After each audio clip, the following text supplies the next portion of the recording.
The Gospel according to St. Luke, chapter 14. And it came to pass, as he went into the house of one of the chief Pharisees to eat bread on the Sabbath day, that they watched him.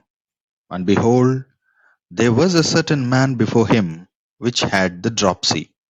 And Jesus answering spake unto the lawyers and Pharisees, saying, Is it lawful to heal on the Sabbath day?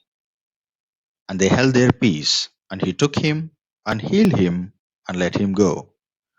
And answered them, saying, Which of you shall have an ass or an ox fallen into a pit, and will not straightway put him out on the Sabbath day? And they could not answer him again to these things.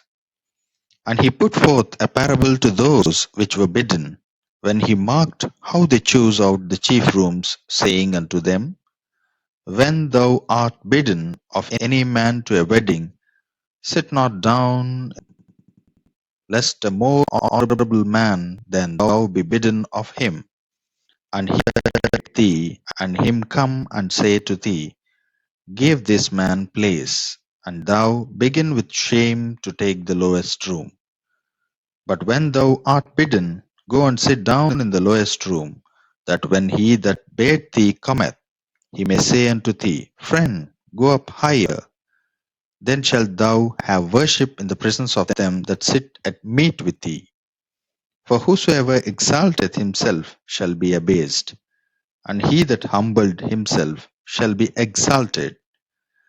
Then said he also to him that bade him, When thou makest a dinner or a supper, call not thy friends, nor thy brethren, neither thy kinsmen, nor thy rich neighbors, lest they also bid thee again, and a recompense be made thee.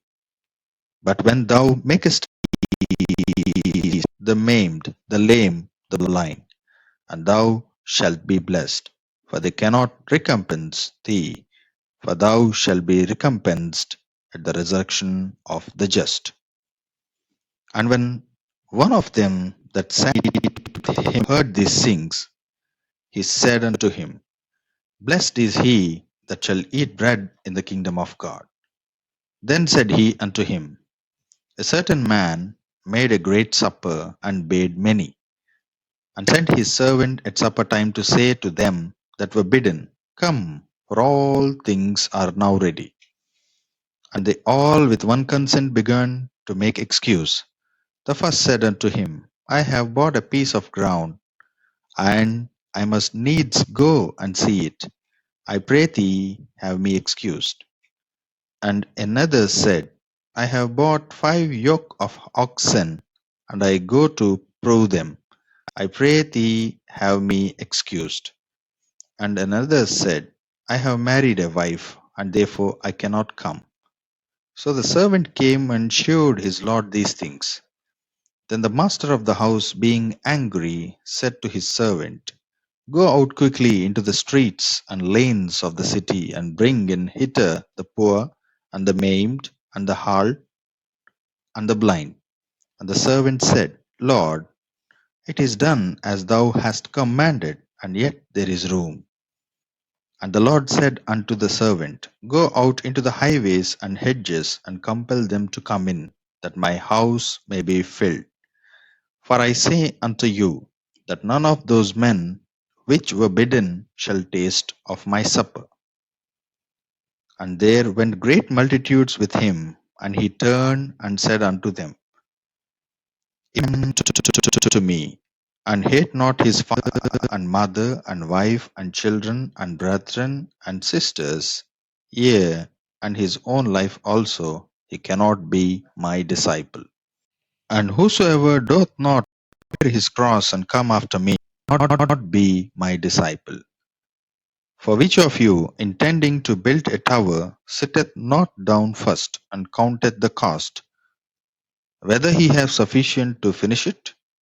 Lest haply, after he hath laid the foundation, and is not able to finish it, all that behold it begin to mock him, saying, This man began to build, and was not able to finish. Or what king, going to make war against another king, sitteth not down first, and consulteth whether he be able with 10,000 to meet him that cometh against him with 20,000? Or else, while the other is yet a great way off, he sendeth an ambassage and desireth conditions of peace. So likewise, whosoever he be of you that forsaketh not all that he hath, he cannot be my disciple. Salt is good, but if the salt have lost his savour, wherewith shall it be seasoned? It is neither fit for the land, nor yet for the dunghill, but men cast it out. He that hath ears to hear, let him hear.